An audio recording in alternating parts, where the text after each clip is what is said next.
이건 단순한 우연이 아닙니다. 하버드 케네디 스쿨의 저명한 국제정치학 교수가 전 세계 학자들 앞에서 충격적인 발언을 했습니다. 그는 최근 한국에서 직접 목격한 경험을 바탕으로 인류 문명사에서 유례없는 사회 현상이라고 단언했습니다. 한밤중 갑작스러운 기상재해, 경보에 단 30분 만에 완벽한 질서로 대응하는 5천만 국민. 예상치 못한 위기 상황에서도 저절로 움직일 수 있는 시스템. 개인의 손실을 감수하면서도 공동체의 안전을 우선시하는 시민의식까지. 이 모든 게 처음에는 정부의 강력한 통제력 때문일 거라 생각했습니다. 하지만 심층 관찰 결과 그의 결론은 정반대였습니다. 어떤 외부 강제나 명령도 없이 순전히 시민들의 자발적 판단과 상호 신뢰만으로 이루어지는 집단 행동이었던 것입니다. 미국, 유럽, 중국 등 세계의 어느 나라에서도 볼 수 없었던 이 독특한 현상의 정체는 무엇일까요? 왜 오직 한국에서만 개인의 이익과 집단의 화합이 완벽하게 조화를 이루는 기적이 일어나는 걸까요? 15년간 세계 각국의 사회 시스템을 연구해온 교수가 한국인만의 특별한 DNA를 발견하였습니다. 그 놀라운 힘의 원천을 지금 완전히 공개합니다. 안녕하세요. 해외 감동 사연을 소개하는 하늘입니다. 구독과 좋아요는 저에게 큰 힘이 됩니다. 반갑습니다. 제 이름은 데이비드 워커입니다. 하버드 케네디 스쿨에서 15년째 비교 정치학과 국제관계를 가르치고 있는 교수죠. 솔직히 말하면 작년까지만 해도 한국이라는 나라는 제 연구 관심사밖이었습니다. 미국에서 자란 저에게 아시아는 중국과 일본 정도만 중요하게 여겨졌거든요. 한국은 글쎄요, K-팝이나 삼성 정도로만 알고 있었을 뿐이었습니다. 제 동료 교수들도 마찬가지였어요. 아시아 전문가들조차 대부분 중국이나 일본에만 집중하고 있었거든요. 그런데 우연한 계기로 제 인생이 완전히 바뀌게 되었습니다. 매년 하버드에서는 전 세계 대학원생들을 위한 국제 심포지엄을 개최하는데 그의 주제가 위기 상황에서의 국가 대응 시스템이었어요. 각국에서 온 학생들이 자국의 사례를 발표하는 시간이었죠. 독일에서 온 한스라는 학생이 코로나19 대응을 비교 분석한 발표를 했는데 그 내용이 정말 충격적이었어요. 각국의 백신 접종률, 방역 준수율, 경제 회복 속도 등을 비교한 그래프였는데 한국이라는 나라가 거의 모든 지표에서 1위를 기록하고 있더라고요. 저는 처음에 데이터 오류라고 생각했습니다. 그래서 한스에게 출처를 확인해달라고 요청했죠. WHO, OECD, 각국 보건부 공식 자료였어요. 틀릴 수 없는 데이터들이었습니다. 가장 놀라웠던 건 백신 접종 과정이었어요. 미국은 백신이 충분했는데도 접종률이 70%를 넘지 못했거든요. 시민들 사이에 불신과 저항이 심했으니까요. 유럽도 마찬가지였고 심지어 프랑스에서는 백신 반대 시위까지 벌어졌었죠. 그런데 한국은 어떻게 했을까요? 백신 공급이 시작되자마자 시민들이 스스로 예약을 잡기 시작했고 6개월도 안 되어 90% 이상의 접종률을 달성했다는 거예요. 정부가 강제로 시킨 것도 아니고 인센티브를 준 것도 아니었는데 말입니다. 한스의 발표를 들으면서 저는 점점 더 궁금해졌어요. 어떻게 이런 일이 가능한 걸까? 단순히 의료 시스템이 좋아서? 정부를 신뢰해서? 아니면 다른 이유가 있는 건가? 발표가 끝난 후 한스와 개인적으로 대화를 나눴어요. 그가 보여준 추가 자료들은 더욱 흥미로웠습니다. 한국은 마스크 대란 때도, 사회적 거리두기 때도, 심지어 확진자가 다녀간 장소를 공개할 때도 시민들이 놀라울 정도로 협조적이었다는 거예요. 교수님, 이게 정말 민주주의 국가에서 가능한 일인가요? 한스의 질문이 저를 더욱 고민하게 만들었어요. 민주주의에서는 개인의 자유가 최우선인데 어떻게 이렇게 집단적 행동이 가능한지 이해할 수 없었거든요. 그날 밤 저는 한국에 대한 자료들을 찾아보기 시작했어요. 놀랍게도 코로나 이전에도 비슷한 사례들이 많았더라고요. 2014년 메르스 사태, 2016년 촛불 집회, 각종 자연재해 대응. 매번 시민들의 자발적 참여와 질서정연한 대응이 화제가 되었다는 거예요. 가장 인상 깊었던 건 1997년 IMF 외환위기 때의 금모으기 운동이었어요. 나라가 부도 위기에 처하자 시민들이 자발적으로 금부치를 모아서 국가에 기부했다는 이야기를 미국 언론들도 당시 이 현상을 기적이라고 표현했더라고요. 하지만 저는 여전히 의구심이 들었어요. 정말로 그런 일들이 일어났을까? 과장된 건 아닐까? 언론의 미화된 보도는 아닐까? 학자로서 직접 확인해보고 싶었습니다. 더욱 흥미로웠던 건 한국의 이런 현상들이 기존의 정치학 이론으로는 설명하기 어렵다는 점이었어요. 서구의 개인주의적 민주주의와도 다르고 동양의 권위주의적 집단주의와도 달랐거든요. 뭔가 새로운 모델이 있는 것 같았어요. 몇 주 후, 저는 중요한 결정을 내렸습니다. 다음 학기 연구 휴가를 한국에서 보내기로 한 거예요. 하버드 동료들은 의외라는 반응이었어요. 왜 중국이나 일본이 아니라 한국이냐고 물어보더라고요. 저는 솔직하게 대답했어요. 한국에서 뭔가 새로운 사회 현상이 일어나고 있는 것 같다며 이걸 놓치면 학자로서 후회할 것 같다고 말했습니다. 동료들은 반신반의하는 표정이었지만 제 결정을 응원해 주었어요. 연구 계획을 세우면서 저는 구체적인 목표를 정했어요. 한국 사회의 위기 대응 메커니즘을 직접 관찰하고 시민들의 자발적 협력이 어떻게 이루어지는지 분석하는 것. 그리고 이것이 과연 다른 나라에도 적용 가능한 모델인지 판단하는 것이었죠. 그해 바로 저는 인천공항에 도착했습니다. 솔직히 기대보다는 의구심이 더 컸어요. 과연 제가 상상하던 그런 특별한 나라일까? 아니면 그냥 평범한 선진국 중 하나일까? 공항에서 서울로 가는 길에 택시 기사분과 대화를 나눴어요. 외국인 교수가 한국을 연구하러 왔다고 하니 정말 기뻐하시더라고요.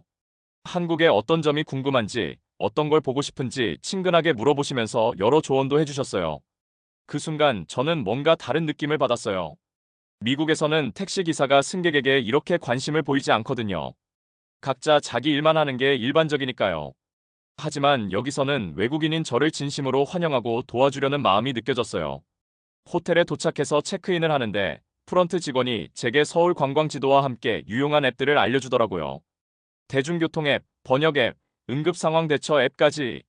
업무상 해야 하는 일이 아니라 정말로 제가 한국에서 편안하게 지내기를 바라는 마음에서 나온 행동이었어요. 첫날 밤 호텔 방에서 창밖을 바라보며 생각했어요. 벌써부터 뭔가 다른 걸 느끼고 있다고요. 사람들의 태도, 서비스 마인드, 외국인에 대한 배려. 이 모든 게 제가 예상했던 것보다 훨씬 특별했어요. 하지만 이건 아직 시작에 불과했습니다. 앞으로 제가 경험하게 될 일들은 제 인생관을 완전히 바꿔놓을 만큼 충격적인 것들이었거든요. 서울에 도착한 지 바로 다음 날, 갑자기 제 휴대폰에서 큰 소리가 났어요. 한국어로 된 메시지였는데 호텔 직원에게 물어보니 태풍 경보라고 하더라고요. 태풍이 온다고 해서 무엇을 어떻게 해야 하는지 저는 이해할 수 없었습니다. 미국에서 허리케인 경보가 발령되면 사람들 반응이 제각각이거든요. 어떤 사람들은 미리 대피하고 어떤 사람들은 끝까지 버티려고 하죠. 정부가 아무리 권고해도 말 안 듣는 사람들이 한두 명이 아니에요. 그런데 한국에서는 뭔가 달랐습니다. 호텔 로비에 내려가 보니 직원들이 벌써 태풍 대비를 시작하고 있었어요. 누가 지시한 것도 아닌데 각자 할 일을 알고 있는 것처럼 움직이더라고요. 제가 매뉴얼이 있는지 물어보니 한 직원이 웃으면서 그냥 다 알고 있으며 매년 이런 일이 있다고 대답했습니다. 정말 신기했습니다. 미국 호텔에서 일해본 경험이 있는 저로서는 이해가 안 됐어요. 보통은 매니저가 일일이 지시해야 직원들이 움직이거든요. 그런데 여기서는 누구도 지시하지 않는데 모든 직원이 제각각 맡은 역할을 하고 있었습니다. 더 놀라운 건 밖에서 벌어지고 있는 일이었어요. 창문을 통해 거리를 내려다보니 상점들이 하나둘씩 문을 닫기 시작했습니다. 아직 비도 오지 않았는데 말이에요. 호텔 직원에게 왜 벌써 문을 닫는지 물어보니 안전하게 미리 준비하는 것이라고 대답하더라고요. 미국에서라면 상점 주인들이 마지막까지 영업하려고 할 텐데 말이죠. 손해를 보더라도 안전을 우선시하는 모습이 인상적이었어요. 그런데 이게 한두 곳이 아니라 거리 전체가 똑같이 움직이고 있었습니다. 가장 충격적인 건 지하철역에서 본 광경이었어요. 태풍 경보가 발령된 지 1시간도 안 됐는데 지하철 안내방송이 바뀌어 있었습니다. 태풍으로 인해 운행에 차질이 있을 수 있으니 서둘러 귀가하라는 안내가 나오고 있었습니다. 그런데 정말 놀라운 건 승객들의 반응이었습니다. 아무도 불평하지 않더라고요. 오히려 서로를 배려하면서 질서정연하게 움직였어요. 미국 지하철에서 운행에 문제가 생기면 승객들이 얼마나 화를 내는지 아시잖아요? 그런데 여기서는 정반대였습니다. 한 중년 남성이 외국인인 저를 보더니 영어로 말을 걸어왔어요. 괜찮으면 자신이 도와드리겠다고 했습니다. 태풍이 오는 상황에서도 외국인을 걱정해주는 마음이 고마웠습니다. 그분은 저에게 안전한 귀가 방법까지 알려주시더라고요. 그날 밤 호텔방에서 창밖을 바라보며 생각했어요. 이 나라 사람들은 뭔가 다르다고 말입니다. 위기 상황에서 보여주는 단결력과 질서의식이 제가 지금까지 본 어떤 나라와도 달랐거든요. 이게 과연 우연일까요? 아니면 이 나라만의 특별한 무언가가 있는 걸까요? 다행히 태풍은 예상보다 세력이 약해져서 큰 피해 없이 지나갔어요. 하지만 정말 놀라운 건 그 다음날 아침이었습니다. 밤새 태풍에 대비해서 준비했던 모든 것들이 벌써 원상복구되어 있었어요. 상점들의 보호막도 치워지고 거리도 깨끗하게 정리되어 있었죠. 호텔 로비에서 어제 도움을 줬던 직원분을 만났어요. 제가 태풍이 약하게 지나가서 다행이라고 말하니 그분이 웃으면서 대답했습니다. 자신들은 항상 최악을 대비하며 그래야 피해를 최소화할 수 있고 준비를 많이 할수록 실제 피해는 줄어든다고 설명했습니다. 그 말이 묘하게 인상 깊었어요. 미국에서는 보통 걱정하지 말고 별일 없을 거라고 말하는데 여기서는 최악을 대비하되 침착하게 대응하자는 마인드더라고요. 더 감동적이었던 건 근처 편의점에서 일어난 일이었어요. 어제 태풍 때문에 일찍 문을 닫았던 편의점 사장님이 저를 알아보시더니 어제 물 사러 오셨는데 문 닫아서 죄송했다며 생수 한 병을 그냥 주시는 거예요. 제가 괜찮다고 했는데도 외국에서 오셨는데 불편하셨을 거라며 계속 미안해 하시더라고요. 저는 정말 놀랐어요. 하루 전에 단 몇 분 마주친 외국인을 기억하고 있다가 이렇게 챙겨주시다니. 그때 깨달았습니다. 어제 본 질서정연한 대응이 단순히 시스템 때문만이 아니라는 걸요. 이 사람들에게는 서로를 배려하고 챙기는 마음이 자연스럽게 몸에 배어 있었던 거예요. 그래서 위기 상황에서도 당황하지 않고 차근차근 대응할 수 있었던 거죠. 일주일 후 더 놀라운 일이 벌어졌습니다. 카타르 월드컵에서 한국이 포르투갈을 이기고 16강에 진출한 거예요.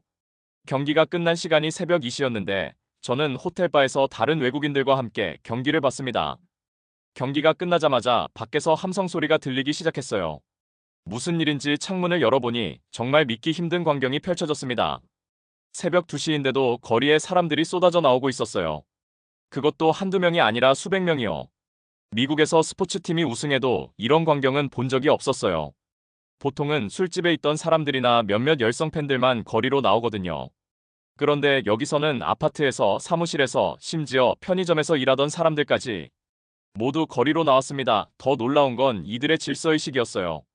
수백 명이 거리에 몰려 있는데도 아무런 혼란이 없었습니다. 서로 어깨동무하고 노래 부르면서도 교통을 방해하지 않더라고요. 경찰이 나와서 통제하는 것도 아닌데 말이에요. 한 젊은 여성이 저를 보더니 영어로 물어봤어요. 이 상황이 어떠냐며 신기하냐고 했습니다. 저는 놀란 표정으로 대답했습니다. 정말 놀랍다며 어떻게 이런 일이 가능한 것인지 물어봤습니다. 그러자 그녀가 웃으면서 말했어요. 자신들은 한국에 좋은 일이 생기면 항상 이렇게 한다고 했습니다. 제가 항상 이렇게 하냐고 물으니 그녀는 2002년 월드컵 때도 2018년 평창 올림픽 때도 비슷한 일이 벌어졌다고 했습니다. 국가적인 기쁜 일이 있으면 전 국민이 자발적으로 거리로 나와서 함께 축하한다는 거였습니다. 미국에서는 상상할 수 없는 일이었어요. 미국 사람들은 개인주의적이라 이런 집단적 행동을 잘하지 않거든요. 스포츠팀이 이겨도 그냥 우리 팀이 이겼다고 하고 끝이에요. 그런데 한국 사람들은 마치 자신들이 직접 경기를 한 것처럼 기뻐하고 있었습니다. 가장 인상 깊었던 건 세대를 초월한 단결이었어요.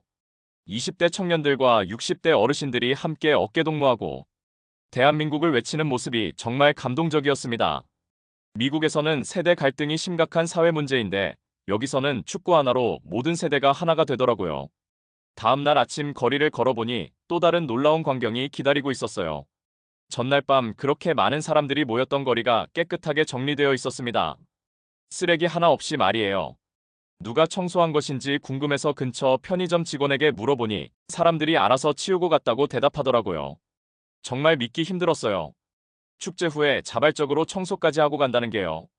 미국에서 대규모 행사가 있으면 다음날 거리가 어떻게 되는지 아시잖아요? 쓰레기 청소하느라 며칠이 걸리거든요. 그런데 여기서는 아무것도 남기지 않고 갔더라고요. 마치 며칠 전 태풍이 지나갔을 때의 비슷함이 느껴졌어요. 이들의 민족성과 자발적으로 행동하는 모습들이 뭔가 다른 시민의식이 남다르다는 걸 느꼈거든요. 월드컵의 열기가 가라앉고 며칠 후 뜻밖의 기회가 찾아왔어요. 서울대학교 정치외교학부에서 한 학기 동안 객원연구원으로 일해보지 않겠냐는 제안을 받은 거였습니다. 하버드에서부터 제안을 받았었는데 오히려 한국 사회를 더 깊이 들여다볼 수 있는 좋은 기회라고 생각했어요. 첫 출근 날, 저는 미국식 사고로 준비를 했습니다. 개인 사무실이 있을 거라 예상하고 각자 맡은 연구만 하는 분위기일 거라고 생각했죠. 하지만 저에게 배정된 곳은 5명의 교수가 함께 쓰는 연구실이었습니다. 처음에는 불편할 거라 생각했어요. 미국에서는 개인 공간을 중시하거든요. 그런데 며칠 지내보니 이게 얼마나 효율적인 시스템인지 깨달았습니다. 제가 한국 정치 시스템에 대해 궁금한 게 있으면 옆자리 교수님이 바로 설명해 주시더라고요. 김 교수님은 한국사 전문가였고, 이 교수님은 경제학자, 박 교수님은 사회학자였어요. 저 하나만을 위해 시간을 내는 게 아니라 각자 일하면서도 자연스럽게 질문에 답해 주시는 분위기였습니다. 그런데 나중에 알고 봤더니 교수님들이 저를 위해 오히려 이런 공간을 따로 만들어 주신 거였어요. 이런 배려 때문에 정말 빠르게 적응해 나갈 수 있었죠. 가장 인상 깊고 제가 제일 좋아하는 시간은 점심시간이었어요. 미국 대학에서는 각자 따로 먹거나 미리 약속을 잡고 먹는데 여기서는 같이 식사하지 않겠냐고 자연스럽게 물어보시더라고요. 처음에는 정중히 거절하다가 매일 물어보시는 걸 보고 따라가기 시작했어요. 학교 교직원 식당에서 함께 식사하면서 나누는 대화가 정말 유익했어요. 단순히 업무 얘기가 아니라 한국 사회 전반에 대한 깊이 있는 토론이 오갔거든요. 교수님들은 제 의견은 어떤지 물어보시며 진지하게 들어주셨고요. 연구 자료를 찾을 때도 놀라웠어요. 제가 필요한 자료를 말씀드리면 그 분야는 정 교수님이 전문이라며 바로 연결해 주시더라고요. 미국에서는 이런 협력이 공식적인 절차를 거쳐야 하는데 여기서는 복도에서 마주쳐도 잠깐 이거 한번 봐달라며 자연스럽게 도움을 주고받았습니다. 대학원생들과의 관계도 흥미로웠습니다. 미국에서는 교수와 학생 사이에 명확한 선이 있는데 여기서는 더 가족적인 분위기였어요. 학생들이 연구실에 커피를 가져다 주기도 하고 교수님들도 학생들의 개인적인 고민까지 들어주시더라고요. 한 학기 동안 이런 환경에서 일하면서 깨달은 건 한국 사람들은 일과 인간관계를 분리하지 않는다는 점이었어요. 업무 효율성을 추구하면서도 서로를 챙기는 마음을 잃지 않더라고요. 이게 바로 제가 월드컵 때 봤던 그 자연스러운 협력의 뿌리였구나 싶었습니다. 날씨는 점차 추워지던 어느 날, 제가 한국에서 겪은 가장 놀라운 경험이 시작됐어요. 서울에 50년 만에 폭설이 내린다는 기상청 발표가 있었습니다.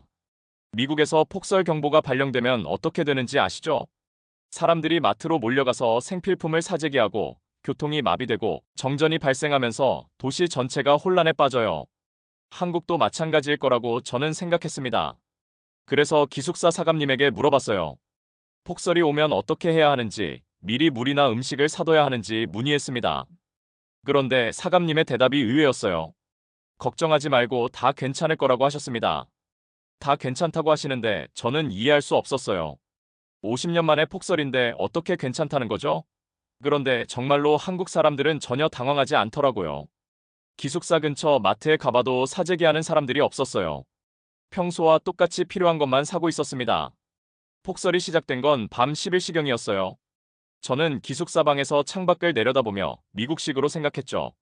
내일 아침이면 도시 전체가 마비될 거라고 말입니다.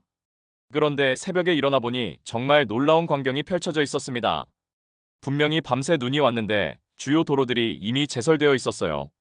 언제 제설 작업을 한 것인지 기숙사 관리사무소 직원에게 물어보니 밤새 계속했다고 대답하더라고요. 미국에서는 눈이 그친 다음에 제설 작업을 시작하는데 여기서는 눈이 오는 동안에도 계속 제설을 했다는 거였습니다. 더 놀라운 건 기숙사 앞에서는 학생들이 자발적으로 나와서 눈을 치우고 있었습니다. 누가 시킨 것도 아닌데 말이에요. 근처 상점 앞에서도 마찬가지였어요. 각자 자기 앞에 눈을 치우면서 자연스럽게 보행로를 만들어가고 있었습니다. 지하철역에 가보니 더욱 충격적이었어요. 폭설에도 불구하고 지하철이 정상 운행하고 있었습니다. 물론 평소보다는 조금 늦었지만 완전히 중단되지는 않았어요. 미국에서는 눈 조금만 와도 지하철이 멈추는데 말이죠. 가장 인상 깊었던 건 버스 정류장에서 본 광경이었어요. 평소보다 버스가 늦게 오는데도 사람들이 불평하지 않고 기다리고 있었습니다. 서로 추위를 달래주면서 말이에요. 한 아주머니는 옆에 있던 외국인에게 핫팩을 나눠주기도 하더라고요. 어떻게 이런 일이 가능한 것인지 저는 정말 궁금했어요. 그래서 버스에서 만난 한국인에게 물어봤습니다. 폭설인데도 모든 게 정상적으로 돌아가는 것이 어떻게 가능한지 문의했습니다. 그분의 대답이 인상적이었어요. 자신들은 준비가 되어 있으며 모두가 협력한다고 설명했습니다. 폭설 사태를 겪고 나서 저는 본격적으로 한국 시스템을 연구하기 시작했어요. 정치학과 교수님을 만나서 인터뷰를 요청했습니다. 김 교수님은 제 질문을 듣더니 빙그레 웃으시더라고요. 김 교수님은 제가 궁금한 게 많다며 사실 자신들도 이게 어떻게 가능한지 연구하고 있다고 말씀하셨습니다. 한국인들도 자신들의 이런 능력이 특별하다는 걸 인식하고 있다는 거였죠. 김 교수님은 저에게 흥미로운 데이터를 보여주셨어요. 2020년 코로나 초기에 전 세계가 혼란에 빠졌을 때 한국은 단 2주 만에 전국적인 방역 시스템을 구축했으며 마스크 대란이 일어났을 때도 국민들이 자발적으로 줄을 서서 질서를 지켰다고 설명했습니다. 제가 그게 어떻게 가능한 것인지 물어보니 김 교수님은 조심스럽게 대답하셨어요. 사실 정확한 답은 모르지만 몇 가지 가설이 있다고 하시면서 첫 번째는 역사적 경험이라고 설명했습니다. 전쟁, 경제위기, 자연재해 등을 겪으면서 위기 상황에서 단결해야 살아남을 수 있다는 걸 몸으로 익혔다는 거였죠. 정말 흥미로운 관점이었어요. 그러고 보니 한국은 지난 70년 동안 정말 많은 위기를 겪었더라고요. 전쟁, IMF 외환위기, 각종 자연재해들까지 그때마다 국민들이 힘을 합쳐서 극복해왔던 거죠. 김 교수님이 구체적인 사례들을 들려주셨어요. 한국 전쟁 때를 보면 전 국토가 폐허가 되었는데도 국민들이 서로 도우며 버텼다고 했습니다. 피난민들끼리 음식을 나눠 먹고 집 없는 사람들을 집에 들여주고 아이들을 함께 키웠으며 정부가 시키지 않아도 스스로 그렇게 했다고 설명했습니다. 정말 놀라운 이야기였어요. 전쟁이라는 극한 상황에서도 서로를 포기하지 않고 함께 버텨낸 거였죠. 김 교수님이 계속 설명해 주시기를 1997년 IMF 외환위기 때는 더욱 놀라웠다고 했습니다. 나라가 부도날 위기에 처했을 때 국민들이 자발적으로 금모으기 운동을 시작했으며 결혼반지, 목걸이, 금리까지 내놓으면서 나라를 살리려고 했다고 설명했습니다. 제가 미국에서 들었던 이야기가 사실이었구나 싶었어요. 당시 미국 언론들도 이 광경을 보고 놀라워했다고 하더라고요. 개인의 소중한 것들을 나라를 위해 기꺼이 내놓는 모습이 믿기지 않았다는 거였죠. 김 교수님은 가장 감동적이었던 건 그때의 분위기였다고 하시며 목소리에 감정이 섞여 있었습니다. 길거리에서 금 모으는 부스를 보면 줄을 서서 기다리는 사람들이 있었으며 마치 축제 같은 분위기였고 우리가 이 위기를 함께 극복할 수 있다는 믿음이 있었다고 설명했습니다. 정말 상상하기 어려운 광경이었어요. 경제 위기라는 절망적인 상황에서도 희망을 잃지 않고 오히려 더 단결했다는 게 말이에요. 미국이었다면 각자 도생하며 정부를 원망했을 텐데 말이죠. 김 교수님이 계속 설명해 주시기를 두 번째는 교육 시스템이라고 했습니다. 한국의 교육은 개인의 성취도 중요하지만 집단의 화합도 강조하며 어려서부터 우리라는 개념을 자연스럽게 학습한다고 설명했습니다. 실제로 한국의 초등학교를 견학할 기회가 있었는데 정말 놀라웠어요. 청소 시간에 모든 학생들이 역할을 나눠서 교실을 치우는 모습이 인상적이었습니다. 미국 학교에서는 청소부가 따로 있어서 학생들이 청소할 필요가 없거든요. 하지만 여기서는 자신들의 공간을 스스로 관리하는 습관을 어려서부터 기르고 있었어요. 김 교수님의 설명이 계속되었습니다. 세 번째는 IT 인프라라고 했습니다. 한국은 세계에서 가장 빠른 인터넷 속도와 높은 스마트폰 보급률을 가지고 있어서 정보 전달이 실시간으로 이루어지니까 빠른 대응이 가능하다고 설명했습니다. 이것도 정말 맞는 말이었어요. 재난 문자 하나로 전 국민이 동시에 같은 정보를 받을 수 있다는 게 얼마나 대단한 일인지 깨달았습니다. 미국에서는 지역마다 방송사가 다르고 케이블 TV를 안 보는 사람들도 많아서 정보 전달이 쉽지 않거든요. 김 교수님이 진지한 표정으로 말씀하시기를 하지만 가장 중요한 건 마지막 요소라고 했습니다. 바로 사회적 신뢰라고 설명했습니다. 한국 사람들은 정부를 믿고 이웃을 믿고 시스템을 믿기 때문에 개인의 불편을 감수하더라도 공공의 이익을 위해 협력한다고 말씀했습니다. 그 순간 저는 번개를 맞은 것 같았어요. 바로 그거였습니다. 제가 그동안 한국에서 목격한 모든 일들의 핵심이 바로 신뢰였던 거예요. 정부를 신뢰하니까 재난 문자에 즉시 반응하고 이웃을 신뢰하니까 함께 협력하고 시스템을 신뢰하니까 개인의 희생도 감수하는 거였습니다. 미국에서는 상상할 수 없는 일이었어요. 정부를 불신하고 이웃을 의심하고 시스템을 믿지 않는 게 미국 사회의 현실이거든요. 그래서 위기 상황에서도 제각각 움직이는 거였고요. 제가 한국에서 겪은 가장 감동적인 순간은 4월 말에 벌어진 일이었어요. 서울대학교에서 국제학술대회를 개최하게 되었는데 갑자기 주요 발표자 중 한 명이 코로나에 걸려서 참석할 수 없게 된 거예요. 그것도 대회 하루 전에 말이죠. 미국에서라면 대회를 연기하거나 축소할 상황이었어요. 하지만 한국 교수님들의 반응은 달랐습니다. 김 교수님이 괜찮다며 자신들이 해결해드리겠다고 말씀하시더라고요. 그날 밤 정말 놀라운 일이 벌어졌어요. 각 대학의 교수님들이 자발적으로 연락을 취하면서 빈자리를 메우기 시작한 거예요. 서울대뿐만 아니라 연세대, 고려대, 심지어 부산대학교에서까지 교수님들이 나서주셨습니다. 제가 이렇게까지 하실 필요 없다고 미안해하니까 박 교수님이 웃으시면서 말씀하셨어요. 이건 모두의 일이며 한 사람이 어려우면 다른 사람이 도와주는 게 당연하다고 하셨습니다. 더 놀라운 건 대학원생들의 움직임이었어요. 발표 자료 준비, 통역, 행사 진행까지 모든 걸 밤새 준비했더라고요. 누가 시킨 것도 아닌데 각자 할 일을 찾아서 움직이는 모습이 정말 감동적이었어요. 다음 날 학술 대회는 예정대로 진행됐고 참석한 외국 학자들이 모두 놀라워했어요. 독일에서 온 교수가 저에게 어떻게 하루 만에 이런 완벽한 대회를 준비할 수 있었는지 물어보더라고요. 저는 자신 있게 대답했어요. 이게 바로 한국이며 이 사람들은 위기를 기회로 바꾸는 특별한 능력이 있다고 설명했습니다. 가장 감동적이었던 건 대회 후 뒤풀이에서 벌어진 일이었어요. 코로나에 걸려서 참석하지 못했던 교수님을 위해 모든 참석자들이 영상 메시지를 찍어서 보내드린 거예요. 교수님 덕분에 우리가 더 단합할 수 있었으며 빨리 나으시라는 메시지와 함께 말이에요. 그 순간 저는 완전히 확신했어요.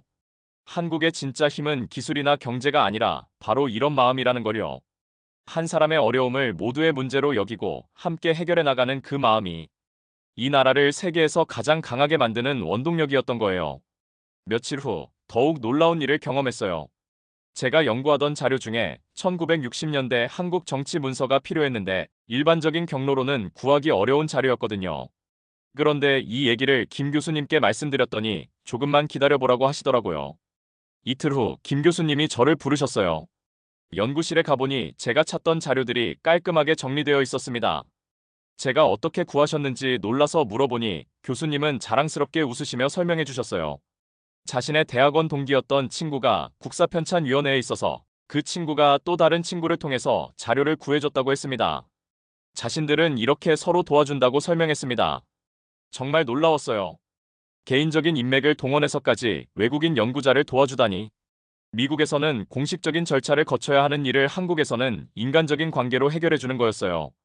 제가 정말 감사하다며 어떻게 보답해야 할지 물어보니 김 교수님이 빙그레 웃으시며 말씀하셨어요. 보답은 제가 한국을 제대로 알아가는 게 최고의 보답이며 나중에 미국에서 한국 이야기 많이 해달라고 하셨습니다.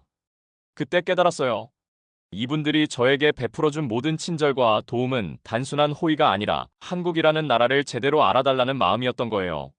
자신들의 나라를 사랑하는 마음을 외국인인 저에게도 전해주고 싶었던 거죠.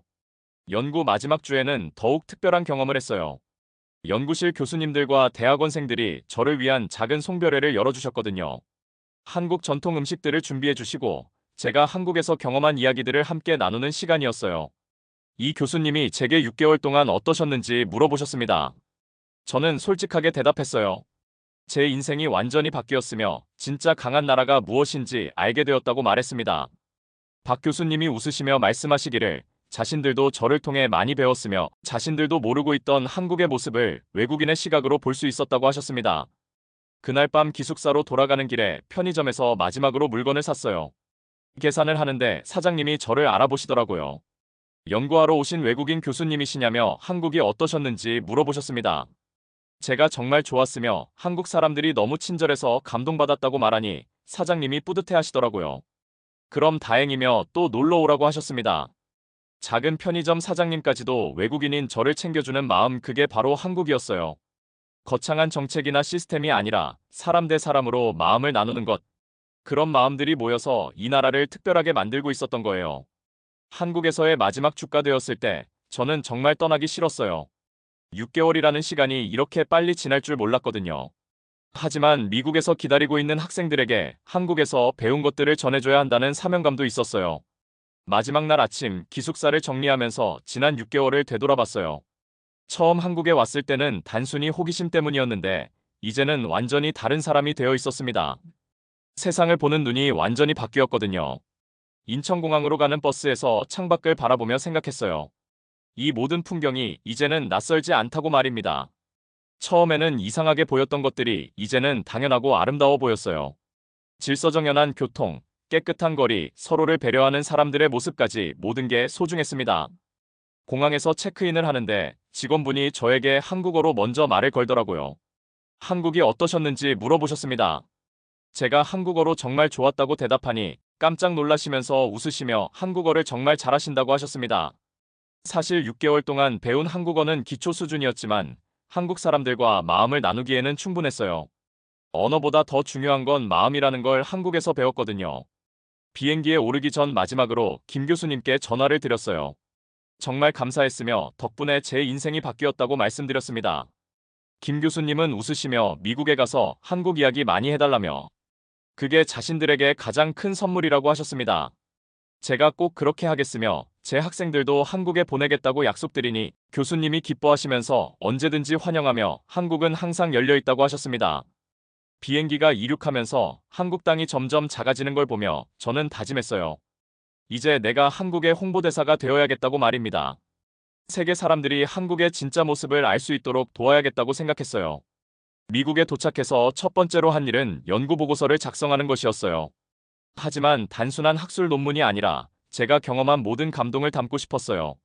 보고서를 쓰면서 깨달은 건 한국에서 경험한 모든 일들이 우연이 아니었다는 거예요. 태풍 때의 질서, 월드컵 때의 단결, 폭설 때의 협력, 학술대회 때의 상호부조. 이 모든 것들이 하나로 연결되어 있었어요. 한국 사람들은 우리라는 개념을 몸에 체화하고 있었어요. 내가 잘 되는 것도 중요하지만 우리 모두가 잘 되는 게 더 중요하다고 생각하는 거죠. 그래서 개인의 불편을 감수하더라도 공공의 이익을 위해 협력하는 거였어요. 하버드에서 첫 번째 강의를 할 때 저는 학생들에게 솔직하게 말했어요. 지난 6개월 동안 세계에서 가장 놀라운 나라를 경험했으며 그 나라에서 진짜 민주주의가 무엇인지, 진짜 강한 나라가 무엇인지 배웠다고 말했습니다. 학생들의 반응은 정말 흥미로웠어요. 특히 새 나라 학생들의 반응이 가장 인상 깊었습니다. 중국에서 온 리웨이는 제 한국 이야기를 듣더니 상당히 도전적인 질문을 던져왔어요. 중국은 14억 명이 정부 지시 한 번에 움직일 수 있다면서 한국의 5천만 명 단결이 뭐 그리 특별한지 모르겠다고 했거든요. 리웨이의 목소리에는 중국 시스템에 대한 자부심이 가득했어요. 코로나 때 중국이 보여준 통제력을 예로 들면서 한국보다 훨씬 큰 규모의 집단 행동이 가능하다고 주장했습니다. 하지만 제가 설명한 한국의 자발성과 중국의 강제성 차이점을 듣더니 리웨이의 표정이 점점 진지해졌어요. 정부가 명령해서 움직이는 것과 시민들이 스스로 판단해서 움직이는 것 사이의 근본적 차이를 이해하기 시작한 거죠. 리웨이는 특히 태풍 때 한국 사람들이 아무런 강제 없이 질서정연하게 대피하는 모습에 큰 충격을 받았다고 했어요. 중국에서는 정부의 강력한 지시와 통제가 있어야만 가능한 일이었거든요. 며칠 후 리웨이가 저를 찾아와서 더 깊이 있는 대화를 나눴어요. 중국에서 자란 그에게는 개인의 자발적 선택이 모여서 집단적 행동으로 이어진다는 개념 자체가 새로웠다고 하더라고요. 정부의 지시 없이도 시민들이 공공의 이익을 위해 행동한다는 게 정말 가능한지 계속 의문을 표했어요. 특히 한국의 월드컵 응원 문화를 설명했을 때는 완전히 이해하지 못하겠다는 표정이었습니다. 프랑스에서 온 피에르의 반응은 또 달랐어요. 프랑스 특유의 반골 정신이 강한 피에르는 한국 사람들이 왜 그렇게 순종적인지 이해할 수 없다고 했거든요. 프랑스에서는 정부가 뭔가 하려고 하면 일단 반대부터 하는 게 문화라면서 한국 사람들의 협조적인 태도가 오히려 이상하다고 봤어요. 피에르는 특히 한국의 재난 대응 시스템에 대해 회의적이었어요. 정부 지시에 너무 잘 따르는 것 같아서 개인의 비판적 사고 능력이 떨어지는 건 아닌지 우려를 표했거든요. 제가 2016년 촛불 집회 이야기를 들려주자 그제서야 피에르의 표정이 바뀌기 시작했어요. 한국 사람들이 필요할 때는 정부에 맞서서 거대한 시위를 벌일 수도 있다는 걸 알고 나서는 완전히 다른 시각으로 보기 시작했습니다. 피에르는 나중에 제게 이런 말을 했어요. 프랑스 사람들은 개인주의가 강해서 공동의 목표를 위해 단결하기가 어렵다고요. 노란조끼 시위를 봐도 처음에는 하나로 뭉쳤다가 나중에는 각자 다른 주장을 하면서 분열되는 경우가 많다면서요. 한국처럼 필요할 때는 협력하고 필요할 때는 저항하는 유연성이 부럽다고 하더라고요. 가장 흥미로웠던 건 미국 학생들의 반응이었어요. 텍사스에서 온 제이크와 뉴욕에서 온 사라, 캘리포니아에서 온 마이클이 대표적이었는데 이들은 한국의 집단주의적 행동에 대해 근본적인 의문을 제기했어요. 제이크는 개인의 자유를 최우선으로 생각하는 전형적인 미국 남부 청년이었어요. 한국 사람들이 재난 상황에서 개인의 불편을 감수하고 집단의 안전을 우선시하는 모습을 보고는 이게 과연 진정한 자유인지 의문을 표했거든요. 미국에서는 정부가 마스크 착용을 권고해도 개인의 자유를 이유로 거부하는 사람들이 많다면서 한국의 높은 방역 수능도가 오히려 개인의 권리를 억압하는 건 아닌지 우려했어요. 사라는 뉴욕 출신답게 더 직설적이었어요. 개인주의가 강한 자신 같은 사람이 한국에 가면 적응하기 힘들 것 같다고 솔직하게 말했거든요. 미국에서는 각자 자기 일에만 신경 쓰는 게 정상인데 한국처럼 이웃이나 사회 전체를 항상 고려해야 한다면 스트레스를 받을 것 같다고 했어요. 마이클은 좀 더 학술적으로 접근했어요. 한국의 집단주의가 혁신과 창의성에 부정적 영향을 미치지 않는지 질문했거든요. 실리콘밸리 출신인 마이클에게는 개인의 독창성과 차별화가 발전의 원동력인데 한국처럼 모두가 비슷하게 행동하면 새로운 아이디어나 혁신이 나오기 어려울 것 같다고 봤어요. 하지만 제가 한국의 IT 기술 발전과 문화 혁신 사례들을 설명하자 미국 학생들의 시각이 점차 바뀌기 시작했어요. 집단의 화합과 개인의 창의성이 반드시 상충하는 것만은 아니라는 걸 이해하기 시작한 거죠. 특히 인상 깊었던 건 이들이 미국 사회의 문제점을 스스로 인식하기 시작한 점이었어요. 제이크는 텍사스에서 겪은 대정전 사태 때 이웃들 간의 협력 부족을 떠올리며 한국식 공동체 의식이 있었다면 피해를 줄일 수 있었을 거라고 인정했어요. 사라도 뉴욕의 지하철 시스템 마비 때 시민들의 이기적인 행동들을 생각하며 한국의 질서의식이 부러웠다고 말했죠. 이런 다양한 반응들을 보면서 저는 더욱 확신했어요. 한국이 보여주는 것은 단순한 집단주의가 아니라 개인의 자유와 집단의 화합이 조화를 이루는 새로운 모델이라는 걸요. 한 학생이 마지막에 정말 그런 일이 가능한지 물어봤어요. 저는 확신에 차서 대답했습니다. 제가 직접 경험했으며 학생들도 한국에 가보면 알 수 있을 거라고 말했습니다. 그날 이후로 제 강의실에는 한국에 관심을 갖는 학생들이 늘어나기 시작했어요. 한국어를 배우겠다는 학생, 한국으로 교환학생을 가고 싶다는 학생, 한국 정치를 연구하고 싶다는 학생들까지 생겨났어요. 6개월 후, 제 첫 번째 학생이 한국으로 교환학생을 떠났어요. 출발 전에 저에게 말하더라고요. 한국에서 제가 경험한 것들을 자신도 경험할 수 있을지 물어봤습니다. 저는 자신있게 대답했어요. 분명히 가능하며 마음을 열고 가라고 조언했습니다. 지금도 저는 매 학기 한국 이야기를 들려줍니다. 학생들에게 진짜 강한 나라가 무엇인지, 진짜 민주주의가 무엇인지 알려주고 싶어서요. 군사력이나 경제력으로 강한 나라가 아니라 국민들이 마음으로 하나가 될 수 있는 나라가 진짜 강한 나라라는 거요. 한국에서 배운 가장 큰 교훈은 이거예요. 신뢰가 모든 것의 기초라는 것입니다. 정부를 신뢰하고 이웃을 신뢰하고 시스템을 신뢰할 때 비로소 진짜 강한 사회가 만들어진다는 거죠. 앞으로도 저는 계속 한국을 연구하고 더 많은 사람들에게 이 놀라운 나라를 알릴 거예요.